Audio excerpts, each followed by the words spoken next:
Hello students, आज हम study करने वाले हैं इलेक्ट्रोस्टैटिक फील्ड्स के बारे में। बेसिकली अभी तक जो हम स्टडी कर रहे थे वो आपका बेस था ईएमएफटी के मेजर टॉपिक्स को स्टडी करने के लिए। तो ईएमएफटी जैसा आप जानते हैं इलेक्ट्रोमैग्नेटिक फील्ड थ्योरी, जिसमें आपको स्टडी क्या करना होता है, इलेक्ट्रिक फील्ड के बारे में as well as magnetic field के बारे में। तो आज हम one of the most important topic आप बोल सकते हो स्टार्ट करने जा रहे हैं, static electric field, that is electrostatic field. तो इलेक्ट्रोस्टैटिक फील्ड को जानने से पहले या इसका एनालिसिस करने से पहले हमें यह अंडरस्टैंड करना होगा कि ये जनरेट किसके कारण होती है, ये प्रोड्यूस किसके कारण होती है। तो जो आपकी इलेक्ट्रोस्टैटिक फील्ड होती है वो आपकी प्रोड्यूस होती है due to static charge distribution. ये पॉइंट आपको अच्छे से क्लियर होना चाहिए। इलेक्ट्रोस्टैटिक फील्ड आपकी स्टैटिक चार्ज डिस्ट्रीब्यूशन के कारण प्रोड्यूस होती है, मतलब चार्ज आपके एट रेस्ट होते हैं, ठीक है। और यहां पर आपको यह पॉइंट भी समझना होगा कि ये जो आपकी इलेक्ट्रोस्टैटिक फील्ड है उसका यूज क्या है रियल लाइफ में, एप्लीकेशंस क्या क्या है इसके। तो अगर मैं आपको ब्रीफ में कुछ मेजर एप्लीकेशन बताऊं तो ये आपकी यूज होती है, जैसे कि आप समझ सकते हो आपका जो सॉलिड स्टेट इलेक्ट्रॉनिक्स है उसमें जो डिवाइसेस यूज होते हैं ना, like registers, like capacitors, like BJT, like FET, ये सारे आपके बेस्ड होते हैं इलेक्ट्रोस्टैटिक फील्ड्स पर। इसके अलावा all the computer peripheral devices except magnetic memory आपके बेस्ड होते हैं इलेक्ट्रोस्टैटिक फील्ड्स पर। जैसे कि अगर मैं आपको एग्जांपल दूं, आप बोल सकते हैं टच पैड, आप बोल सकते हैं कैपेसिटेंस कीबोर्ड, इसके अलावा आप बोल सकते हैं इलेक्ट्रोस्टैटिक प्रिंटर्स, ये सारे बेस्ड होते हैं आपके इलेक्ट्रोस्टैटिक फील्ड्स के कंसेप्ट पर। इसके अलावा मेडिकल फील्ड में इसका मेजर एप्लीकेशन है, इंडस्ट्रियल वर्क में इसका मेजर एप्लीकेशन है। इसके अलावा एग्रीकल्चर में आप बोल सकते हैं for direct spraying of plants to measure the moisture content of crops, इनके लिए आप यूज करते हैं इलेक्ट्रोस्टैटिक फील्ड का।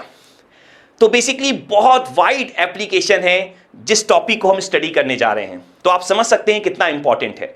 तो यहां पर अगर मैं मेन टॉपिक्स की तरफ आऊं तो इलेक्ट्रोस्टैटिक फील्ड में आपको दो लॉ बहुत अच्छे से क्लियर होने चाहिए। एक्चुअल में इन्हीं दो लॉ पर आपका पूरा का पूरा सिलेबस बेस्ड है। यहां पर आपके जो टू लॉज हैं उसमें आपका फर्स्ट लॉ है कुलाम्स लॉ। तो यहां पर फर्स्ट लॉ आपका होगा कुलाम्स एंड सेकेंड लॉ जो आपका होगा ये होगा आपका गॉस लॉ। तो इन्हीं दो लॉ को आपको बहुत ज्यादा अच्छे से डिटेल में स्टडी करना है, तो आपको static electric field automatically clear हो जाएगी। देखो, आपको यह पॉइंट समझना होगा कि अभी आप स्टैटिक इलेक्ट्रिक फील्ड पढ़ रहे हो, उसके बाद आपको स्टैटिक मैग्नेटिक फील्ड पढ़ना है, फिर आपको इलेक्ट्रोमैग्नेटिक फील्ड पढ़ना है।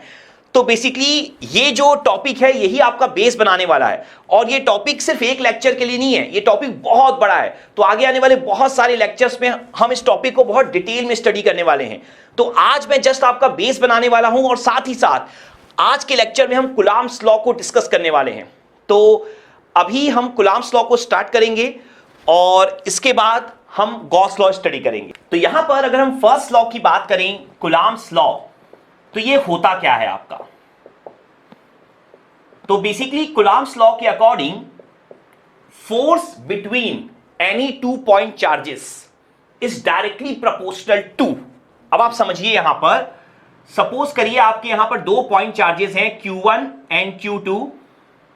इन दोनों के बीच में जो फोर्स होगा ना वो डायरेक्टली प्रोपोर्शनल टू होता है दोनों के मल्टीप्लिकेशन के, जो दोनों की चार्ज वैल्यू होगी उनके मल्टीप्लिकेशन के, और वो आपका इनवर्सली प्रोपोर्शनल होता है दोनों के बीच के डिस्टेंस के स्क्वायर के, ठीक है। मतलब 1/d स्क्वायर के इनवर्सली प्रोपोर्शनल होता है। तो अगर मैं इन्हें कंबाइन करके मेंशन करूं तो आप लिखते हैं F is directly proportional to Q1 Q2 upon d का square, where d is the distance between two point charges. लेकिन यहां पर आपको एक और पॉइंट बहुत अच्छे से क्लियर होना चाहिए और वो है पॉइंट चार्ज क्या होते हैं। तो यहां पर अगर हम बात करते हैं पॉइंट चार्जेस की या पॉइंट चार्ज की, तो पॉइंट चार्जेस होते क्या है आपके, तो इसको आप बहुत अच्छे से अंडरस्टैंड करो क्योंकि ये वर्ड आप बहुत बार सुनने वाले हो। अभी देखो, पॉइंट चार्जेस मतलब चार्ज जिस बॉडी पर लोकेट होगा ना, ठीक है। आप ऐसे पिन ले सकते हो, पिन होती है ना, तो पिन की नोक पर आपका चार्ज है।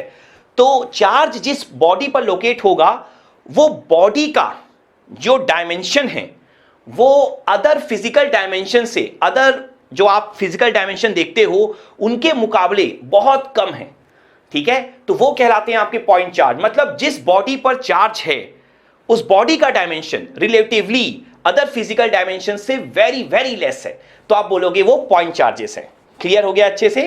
तो पॉइंट चार्जेस आपको समझ में आ गए। अब अगर हम इसी कुलाम्स लॉ को और अच्छे से डिटेल में डिस्कस करें तो आप देखो यहां पर ये जो प्रोपोर्शनलिटी साइन है इसको अगर मैं रिमूव करूं तो देखो क्या आएगा आपका। यहां पर आप इस तरीके से मेंशन कर सकते हो आप F is equal to Q1 Q2 upon 4 pi epsilon D का स्क्वायर। अब एप्सिलॉन हम जानते हैं क्या होता है, लेकिन हम डिटेल में फिर से अंडरस्टैंड करेंगे। एप्सिलॉन जो होता है आपका परमिटिविटी, और यहां पर परमिटिविटी ऑफ अ मीडियम, ये जो एप्सिलॉन है आपका, इसका जो फॉर्मूला आपका होता है वो आपका होता है एप्सिलॉन 0 एप्सिलॉन r। वैसे इस टॉपिक को आगे हम बहुत बार स्टडी करेंगे, तो डेफिनेशन भी हम स्टडी करेंगे, लेकिन अभी फिलहाल आपको पता होना चाहिए कि एप्सिलॉन है क्या, इसका फॉर्मूला क्या है, इसकी वैल्यू क्या होती है। तो आप देखो एप्सिलॉन कहलाती है permittivity of the medium, epsilon 0 ये आपका कहलाता है फ्री स्पेस परमिटिविटी, और एप्सिलॉन r जो है ये आपका कहलाता है रिलेटिव परमिटिविटी। तो यहां पर आपको यह बात समझनी होगी कि अगर आपका मीडियम इटसेल्फ फ्री स्पेस है तो उस केस में आपका एप्सिलॉन r जो होता है वो होता है आपका 1। तो for free space epsilon r is equal to 1, जिसके कारण से एप्सिलॉन आपका एप्सिलॉन 0 के इक्वल होता है। लेकिन अगर कोई मीडियम आपको मेंशन होगा क्वेश्चन में तो वहां पर फिर आपको एप्सिलॉन r की वैल्यू भी गिवन होगी। हम बहुत सारे प्रॉब्लम करने वाले हैं तो आपको कभी कोई प्रॉब्लम नहीं आएगी। यहां पर एप्सिलॉन r की वैल्यू तो आपको न्यूमेरिकल में ऑलवेज गिवन होगी अगर फ्री स्पेस नहीं है तो, लेकिन एप्सिलॉन 0 की वैल्यू आपको क्वेश्चन में गिवन नहीं होगी। फ्री स्पेस परमिटिविटी जो एप्सिलॉन 0 है उसकी वैल्यू आपको ऑलवेज पता होनी चाहिए। तो एप्सिलॉन 0 की जो वैल्यू आपकी होती है वो होती है 8.854 इंटू 10 की पावर -12 फैरेड पर मीटर, ठीक है। ये आपकी स्टैंडर्ड वैल्यू है 8.854 इंटू 10 की पावर -12 फैरेड। फैरेड किसकी यूनिट होती है आपकी? कैपेसिटेंस की, मीटर, फैरेड पर मीटर। तो ये वैल्यू आपको आज से ध्यान रखनी होगी। तो यहां पर ये जो हम लोगों ने अभी फोर्स का फॉर्मूला लिखा है बाय यूजिंग कुलाम्स लॉ, आपको ये बात अच्छे से समझनी होगी कि ये जो फॉर्मूला हमने लिखा है ये सिर्फ और सिर्फ अभी हमने मैग्नीट्यूड लिखा है। फोर्स का तो डायरेक्शन भी होता है ना, ये पॉइंट भी तो हमें अच्छे से पता है। तो अब हम यहां पर डायरेक्शन पर फोकस करेंगे। तो आप देखो डायरेक्शन क्या होगा आपका, इस तरीके से अगर आप शो करते हो डायरेक्शन, मतलब आप ये मानकर चल रहे हो कि Q1 जो है वो Q2 पर फोर्स अप्लाई कर रहा है, ठीक है। डायरेक्शन ऐसा है फोर्स का, मतलब Q1 Q2 पर फोर्स लगा रहा है। तो उस केस में अब आप देखो क्या क्या मॉडिफिकेशन यहां पर होंगे। तो अगर हम यहां पर शो करें तो आप देखो F is equal to Q1 Q2 upon 4 pi epsilon D square into आप लिखोगे A12। A12 basically unit vector, हम स्टार्ट से ही देखो यूनिट वेक्टर पढ़ते आए हैं ना, जैसे मैंने आपको बोला भी है, जो आपने कोऑर्डिनेट सिस्टम, जो आपने वेक्टर का एनालिसिस, जो सब कुछ आपने पढ़ा है वही आपका बेस है। तो ये जो आपका A12 है, जो आपको यहां पर यूनिट वेक्टर दिखाई दे रहा है, तो ये आपका A12 ही डायरेक्शन यहां पर शो कर रहा है 1 से 2, ठीक है। अब इसकी वैल्यू निकालना हमें आना चाहिए, सबसे इंपॉर्टेंट तो यही होगा हमारे लिए। तो आप देखो हम वैल्यू कैसे अचीव करते हैं, तो ध्यान से अंडरस्टैंड करो। देखो आप क्या करोगे, जो Q1 से Q2 तक जो आपका डिस्टेंस वेक्टर होगा या जो पोजीशन वेक्टर होगा, सबसे पहले आप उसकी वैल्यू निकाल लोगे, ठीक है। तो लेट्स सपोज डिस्टेंस वेक्टर है आपका D, तो आप सबसे पहले D की वैल्यू अचीव करोगे। अब D की वैल्यू कैसे अचीव करते हैं अभी मैं आपको एक एग्जांपल लेके सिखा दूंगा, कोई प्रॉब्लम नहीं होगी, बहुत इजी है। उसके बाद अब आप क्या करोगे, D अचीव कर लेने के बाद आप निकालोगे D का मॉड ऑफ D, ठीक है, जिसे आप नॉर्मल D नाम दे दो। क्लियर है पॉइंट अच्छे से? तो D इज इक्वल टू क्या है, जो आपका ये वेक्टर डी है ना उसका मॉड। क्लियर हो गया? वेक्टर का जो मॉड हम निकालते हैं, जो हमने सीख रखा है ऑलरेडी। तो उसके बाद आप क्या करोगे, A12 निकालोगे, यूनिट वेक्टर हमें निकालना आता है, क्या होता है, vector D upon mod of vector D. मतलब यहां पर जो यूनिट वेक्टर हम शो कर रहे हैं ना, वो डिस्टेंस वेक्टर का ही यूनिट वेक्टर है और कुछ भी नहीं है। तो यहां पर मैं आपको एक एग्जांपल लेके सिखा देता हूं, वैसे आप ऑलरेडी जानते हो, ठीक है। तो आप देखो, अगर यहां पर मैं ऐसा ले लूं कि Q1 और Q2, Q1 है आपका 2, 3, 1 पे, और Q2 है आपका 1, 2, 3 पे। और यहां पर अगर मुझे वेक्टर डी निकालना है, तो वेक्टर डी आपका क्या होगा, देखो बहुत इजी है। पॉइंट्स आपको क्वेश्चन में हमेशा गिवन होंगे, उसके लिए आपको वरी नहीं करना है। Q1 किस पॉइंट पर है, Q2 किस पॉइंट पर है, आपको पता होगा। बस करना क्या है, अगर आपको 1 से 2 पर फोर्स लगाना है ना, तो 2 - 1 करते जाओ, और कुछ नहीं है। देखो ये क्या होता है, x, ये होता है y, ये होता है z, ठीक है। तो x को x से माइनस करो, y को y से, z को z से। तो यहां पे कितना हो जाएगा, देखो 1 - 2। देखो यहां पर x की वैल्यू 1 है, यहां पर x की वैल्यू 2 है, तो 1 - 2 कितना आएगा, -1। तो आप लिखोगे -ax। पोजीशन वेक्टर निकाल रहे हैं सिंपली हम, और कुछ नहीं कर रहे हैं। फिर y को y से, तो 2 - 3, तो कितना हो जाएगा, -ay। फिर देखो लास्ट 3 - 1, 2, तो कितना हो जाएगा, +2az। क्लियर है अच्छे से? तो ये आपका वेक्टर d आ गया, पोजीशन वेक्टर आ गया, डिस्टेंस वेक्टर आ गया। अब आप क्या करोगे, अब यहां पर इसका मॉड ले लोगे, मतलब d, तो कितना आ जाएगा आपका, -1 का स्क्वायर प्लस -1 का स्क्वायर प्लस 2 का स्क्वायर। दैट मीन्स आंसर कितना हो जाएगा, 4 + 1 + 1, दैट मीन्स √6। ठीक है। उसके बाद अगर आपको A12 चाहिए तो क्या करोगे, ये वेक्टर D लिखोगे, डिवाइड बाय √6 कर दोगे। बस ये प्रोसेस होता है A12 अचीव करने का। आप देखोगे बहुत सारी बुक्स में या बहुत सारे नोट्स में आपको इस तरीके से दिखाई देगा, इसके भी A12 के फॉर्मूले बना दिए जाएंगे, फिर आपको उसको याद करना पड़ेगा। ये सब करने की कोई जरूरत नहीं है, आपको A12 कैसे निकालना है बस वो आना चाहिए। क्लियर हो गया अच्छे से? तो ये आपका होता है F, magnitude as well as direction. और जहां तक सवाल है इसकी यूनिट का, तो स्टैंडर्ड यूनिट क्या होती है आपकी, न्यूटन। ये हमें पता होना चाहिए। अब कूलॉम्स लॉ के थ्रू F का फॉर्मूला अंडरस्टैंड कर लेने के बाद हम यहां पर कुछ प्रॉपर्टीज डिस्कस करेंगे इसी कूलॉम्स लॉ के ऊपर।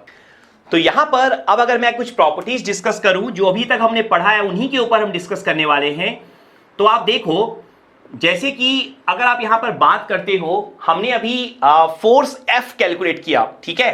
तो फोर्स F हमने कैसे कैलकुलेट किया है, हमने लिया था 1 से 2, Q1 से Q2, ठीक है। तो मान लो अगर ये आपका फोर्स है F12, इसे हमने नाम दे दिया था F12, और डिस्टेंस को हमने नाम दे दिया था D12, कुछ भी आप नाम दे दो। तो यहां पर आपको यह समझना होगा कि जो F12 होता है फोर्स, अगर आप F21 फोर्स लेते हो तो वो उसके नेगेटिव के इक्वल होगा, आपका नेगेटिव होगा। तो बेसिकली नेगेटिव क्यों होगा, देखो यहां पर अगर आप बात करते हो ऐसे फोर्स की जो Q2 से Q1 की तरफ लग रहा है, ठीक है, तो ऑब्वियसली बात है, देखो आप जानते हो डिस्टेंस में तो कोई चेंज नहीं आ रहा है, मेन चेंज किस में आ रहा है, डायरेक्शन में। जो डायरेक्शन पहले ऐसा था, अब वो डायरेक्शन ऐसा हो गया है। क्लियर है अच्छे से? तो इसका मतलब क्या है कि अगर F12 आपने ऐसा कुछ लिखा था, let suppose Q1 Q2 upon 4 pi epsilon D का स्क्वायर A12, तो F21 आप क्या लिखोगे, Q1 Q2 4 pi epsilon D square A21। A12 मतलब डायरेक्शन ऐसा, A21 मतलब डायरेक्शन ऐसा। देखो मैग्नीट्यूड में तो कभी कोई चेंज हो ही नहीं सकता ना। आप देखो इसमें क्या चेंज होगा, इसमें कोई चेंज नहीं होगा। तो बेसिकली A12 जो है वो -A21 के इक्वल होने वाला है। तो इसके कारण से F12 किसके इक्वल होगा, -F21 के। तो ये आपकी होती है फर्स्ट प्रॉपर्टी।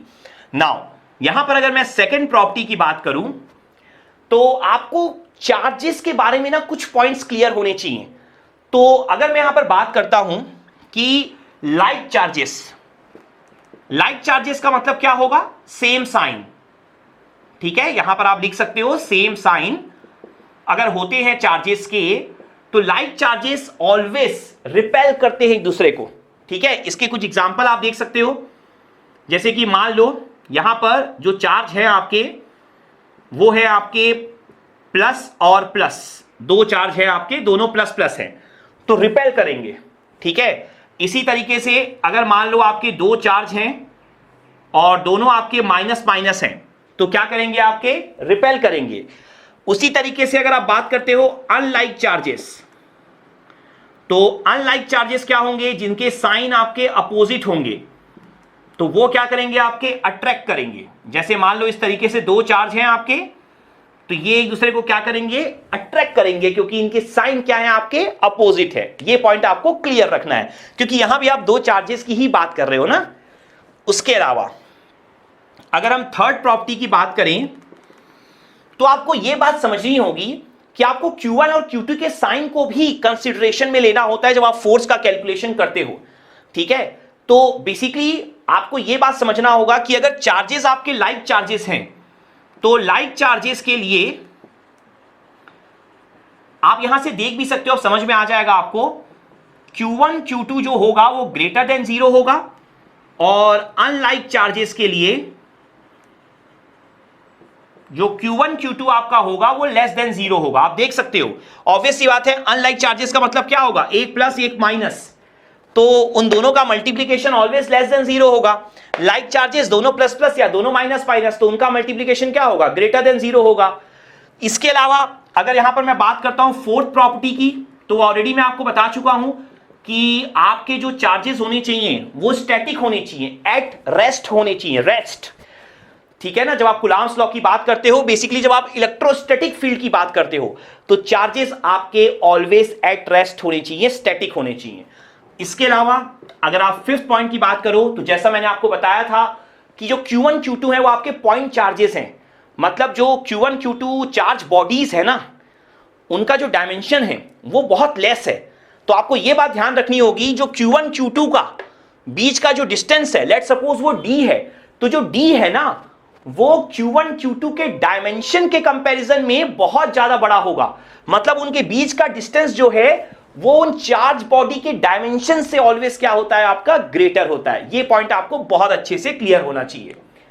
अच्छे से समझ में आ गया आपको? तो ये 5 इंपॉर्टेंट प्रॉपर्टीज हैं आपकी, जो आपको हमेशा माइंड में रखना है रिलेटेड टू कूलॉम्स लॉ। अब जैसा हमने बोला कि आज हम बेस बना रहे हैं और कूलॉम्स लॉ को डिटेल में स्टडी कर रहे हैं, तो कूलॉम्स लॉ से रिलेटेड कुछ पॉइंट्स और हैं जो आज ही हम डिस्कस करने वाले हैं। नेक्स्ट पॉइंट क्या है, जो आपने ये फोर्स का फॉर्मूला डेवलप किया है, वो आपने ये मानकर किया है कि सिर्फ 2 चार्ज है, 2 पॉइंट चार्ज है। अब मान लो अगर 100 पॉइंट चार्ज हुए तो, 20 पॉइंट चार्ज हुए तो, 10 पॉइंट चार्ज हुए तो, मींस अगर मोर देन 2 पॉइंट चार्जेस हुए, तब फिर हम फॉर्मूला किस तरीके से लिखेंगे, तो उसको भी हम अच्छे से यहां पर अंडरस्टैंड करते हैं। तो यहां पर अब आप एक नोट लिख सकते हो, लेट सपोज आपके बहुत सारे चार्जेस है, Q1 Q2 Q3 up to Qn, ठीक है। और इन सभी चार्जेस के कारण आपको एक चार्ज है Q0, इस पे फोर्स निकालना है, टोटल फोर्स। क्लियर है? अभी तक क्या हो रहा था कि एक बंदा ही दूसरे बंदे को धकेल रहा था, फोर्स लगा रहा था उसके ऊपर। अब वो जो बंदा है ना, जो फोर्स लगा रहा था, वो अपने साथ 10 बंदे और ले आया और सब मिलकर एक साथ अब फोर्स लगा रहे हैं उस अकेले बंदे पर। तो ये है वो अकेला बंदा जिसपे ये सारे के सारे मिलके क्या लगाने वाले हैं, फोर्स लगाने वाले हैं। तो सबका फोर्स क्या हो जाएगा, आपका ऐड हो जाएगा। तो बहुत इजी है, आपको क्या करना है, ये एक पेयर लेना है, ये एक पेयर, ये एक पेयर, ये एक पेयर, सबके फोर्स को आप ऐड कर दो, इतना ही आसान है। तो आप देखो क्या लिखोगे, अगर यहां पर मैं डिस्टेंस इस तरीके से अज्यूम कर लूं, D1 D2 D3, इसको DN ले लें, तो देखो टोटल फोर्स कितना हो जाएगा। पहले इन दोनों के कारण लिखोगे तो हमारा आंसर क्या था, देखो Q1 Q0 upon 4 pi epsilon था, और साथ में क्या था, D स्क्वायर, तो D1 स्क्वायर लिख दोगे। फिर क्या करोगे आप, फिर लिखोगे यूनिट वेक्टर, तो उसका नाम मैं दे देता हूं A1, या आप चाहो तो A10 दे दो। अभी देखो जब हमने Q1 से Q2 लगाया था तो हमने नाम क्या दिया था, A12, 2 - 1 हमने किया था। तो अब 1 से 0 लगा रहे हो तो A1 0 नाम दे दो, नाम में कुछ नहीं रखा है। मेन पॉइंट क्या है, जो कैलकुलेशन मैंने आपको सिखाया है ना वो आपको आना चाहिए। तो अभी आप ऐसा टेंशन मत लो कि इतने सारे हैं, अभी सिर्फ आप इन दोनों को देखो, Q1 और Q0 को, सिर्फ एक पेयर, फिर इसको प्लस कर दो, फिर लिख दो Q2 Q0 4 pi epsilon D2 square A20 and so on. बस इतना ही इजी है। आप देखोगे आपको बहुत सारे कॉम्प्लिकेटेड फॉर्मूले दिखाई देंगे, लेकिन आप बस इसी तरीके से माइंड में रखो।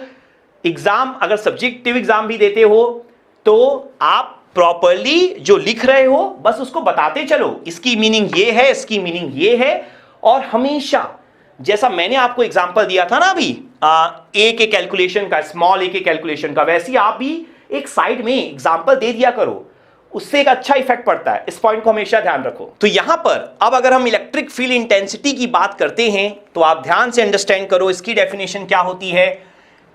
ई इसे हम कहते हैं इलेक्ट्रिक फील्ड या इलेक्ट्रिक फील्ड इंटेंसिटी। ये पॉइंट आपको ध्यान रखना है। एक आप इलेक्ट्रिक फ्लक्स डेंसिटी भी पढ़ोगे आगे जाके, तो नाम में कोई कंफ्यूजन नहीं होना चाहिए। स्टार्ट से ही मैं क्लियर करवा रहा हूं, इलेक्ट्रिक फील्ड इंटेंसिटी, ठीक है। तो यहां पर ये आपका होता है force per unit charge when charge is placed in an electric field, ठीक है। तो फोर्स पर यूनिट चार्ज, ये पॉइंट आपको ध्यान में रखना है। तो अभी अभी आपने कुलाम्स लॉ के थ्रू फोर्स तो स्टडी किया हुआ है, तो बस आपको अब फोर्स पर यूनिट चार्ज लिखना है। तो यहां पर अब होता क्या है आपका इलेक्ट्रिक फील्ड, तो अगर हम यहां पर डेफिनेशन दें तो यह आपका होता है Q upon 4 pi epsilon D square upon A1। आप डायरेक्शन को भी सिर्फ A1 लिख दो। जैसे मैंने बोला आपको ना स्टैंडर्ड नोटेशन रटने की जरूरत नहीं है, सिंपल सा लॉजिक है। अभी A1 क्या होता है अभी मैं आपको समझाऊंगा, बड़े आराम से हम समझेंगे, कोई प्रॉब्लम नहीं है। तो अभी आप देखो, अगर यहां पर मैं इस तरीके से एक चार्ज लेता हूं तो इसका मीनिंग क्या है, जो इलेक्ट्रिक फील्ड आप निकाल रहे हो। तो देखो समझो, आप यहां पर आप बोलते हो कि due to a point charge electric field intensity at point P, आपका एक पॉइंट चार्ज है, उसके कारण electric field intensity point P पर क्या होगी वो आपको निकालना है, ठीक है। तो डायरेक्शन हमेशा ऐसा रहेगा, D आपका डिस्टेंस है और A1 आप समझ गए होगे, अब ये आपका यूनिट वेक्टर होगा जो डायरेक्शन को शो करेगा। तो सिंपली अगर आपको A1 निकालना होगा तो सेम प्रोसेस है, पॉइंट P का कोऑर्डिनेट्स आपको गिवन होगा, चार्ज Q किस पर गिवन है वो कोऑर्डिनेट्स आपको गिवन होगा। तो बस दोनों कोऑर्डिनेट्स को माइनस करके small ax, small ay, small az के फॉर्म में वेक्टर D लिख लो। वेक्टर D लिखने के बाद उसका यूनिट वेक्टर निकाल लो। तो जैसा फोर्स में सीखे थे बिल्कुल वैसा ही है। वैसे मैं बहुत सारे क्वेश्चन लूंगा अगली क्लास में, कोई प्रॉब्लम नहीं आएगी। तो ये आपका होता है इलेक्ट्रिक फील्ड का इक्वेशन। अभी आप देखोगे जो आपने फोर्स का इक्वेशन लिखा था उसमें ऊपर 2 Q थे, Q1 Q2। अब देखो सिर्फ एक Q है, ठीक है। और इसके अलावा कौन सा Q एक्चुअल में डिवाइड हुआ, इस पे भी बहुत लोग कंफ्यूज होते हैं। न्यूमेरिकल में आपको क्लियर हो जाएगा, ठीक है। मैं एक ऐसा क्वेश्चन लूंगा जिसमें आप पहले फोर्स कैलकुलेट करोगे और फोर्स के फॉर्मूले का यूज करके ही इलेक्ट्रिक फील्ड निकालोगे, तो आपको पूरी क्लियरिटी मिलेगी। तो अभी फिलहाल आपको यह ध्यान रखना है, इलेक्ट्रिक फील्ड मतलब एक चार्ज आपको गिवन होगा, उसके कारण पॉइंट P पर आप इलेक्ट्रिक फील्ड निकाल रहे हो, यह आपका फॉर्मूला होता है। इलेक्ट्रिक फील्ड की यूनिट क्या होती है, न्यूटन पर कुलाम। आप देख सकते हो फोर्स पर Q है, Q की यूनिट क्या होती है, कुलाम होती है। या एक और यूनिट होती है इलेक्ट्रिक फील्ड की, वोल्ट पर मीटर। ये यूनिट कहां से आई, ये आप तब सीखोगे जब आप इलेक्ट्रिक पोटेंशियल पढ़ोगे, ठीक है। जब आप वोल्टेज का कंसेप्ट पढ़ोगे ना इलेक्ट्रिक फील्ड में, तब आप पढ़ोगे ये यूनिट। लेकिन अभी से मैं आपको बता रहा हूं क्योंकि ये यूनिट भी बहुत इंपॉर्टेंट है। तो ये कंसेप्ट आपको अच्छे से क्लियर हो गया। अब इसके अलावा अगर एक इंपॉर्टेंट नोट देखें हम लोग फिर से, तो लेट्स सपोज अगर आपके पास n चार्जेस हैं, n पॉइंट चार्जेस, और आपको उनके कारण पॉइंट P पर इलेक्ट्रिक फील्ड कैलकुलेट करनी है, तो अब आप समझ ही चुके होंगे कि आपका जो प्रोसेस है वो बिल्कुल सेम होने वाला है जैसा आपने अभी अभी फोर्स पे देखा था। आप सुपरपोजिशन यूज करोगे, मतलब पहले के कारण निकालोगे, फिर दूसरे के कारण, फिर तीसरे के कारण, फिर nth के कारण, और सबको ऐड कर दोगे। जैसे कि अगर मैं आपको फॉर्मूला लिख के दिखाऊं तो आप क्या लिखोगे, देखो Q1 upon 4 pi epsilon d1 का स्क्वायर, इसको आप d1 मान लो, इसको d2, इसको d3, इसको dn मान लो, और a1 इसको नाम दे दो a1। देखो a1 आपको पता है ना, पॉइंट p के कोऑर्डिनेट्स होंगे, q1 के कोऑर्डिनेट्स होंगे कि q1 किस पॉइंट पर है, आराम से आप यूनिट वेक्टर निकाल लोगे, प्लस आप क्या करोगे q2 4 पाई एप्सिलॉन d2 का square a2 and so on. Clear हो गया अच्छे से? तो ये सुपरपोजिशन रूल भी आपको अच्छे से यहां पर क्लियर होना चाहिए। तो ये आपका होता है इलेक्ट्रोस्टैटिक फील्ड में कूलॉम्स लॉ, और यहां पर अभी हमने स्टडी किया है इलेक्ट्रिक फील्ड इंटेंसिटी का फॉर्मूला। तो अभी जस्ट आपने स्टार्ट लिया, आपको ये पॉइंट क्लियर होना चाहिए और ये बेस आपको यहां पर क्लियर होना चाहिए।